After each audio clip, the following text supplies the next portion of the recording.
anything he said. These kinds of comments have been made repeatedly over the last 3 years.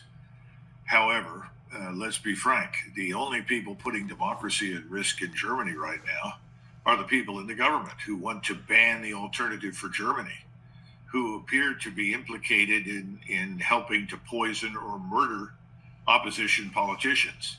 I mean, this is a very serious matter in Germany right now. I mean, we all know that Google adjusts algorithms to suppress people like us. That's not a secret. Everybody gets that. But this is far more serious. This is outright censorship.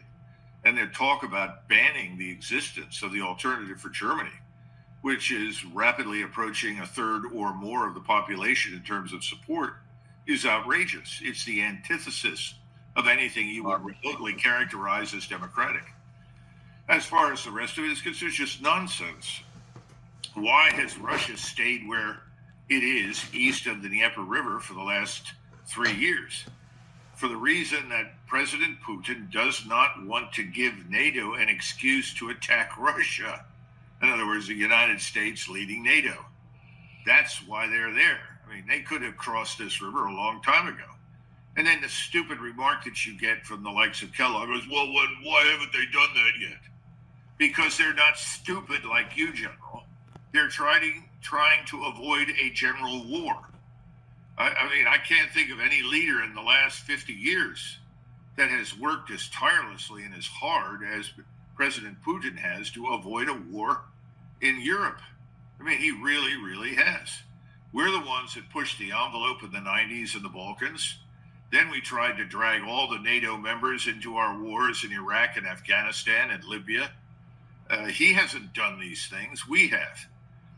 Russia is not interested in a general war. But, you know, these kinds of statements that are entirely misleading and frankly deceitful make it much harder for the Russians to do business with us. And I don't know where we go from here. My great concern is not so much the people running Germany, it's who's running the show here in Washington. That's what worries me. Because whatever we do, they will follow. And that's why it's in President Trump's interest, in the interest of humanity, for him to step forward and say enough's enough. Instead, he likes to play the role of the great father who is sorting the children out that just don't understand and threatening this man Putin who just doesn't understand he must end this war. You know, as though no one else has a role in ending anything. It's depressing. And so you get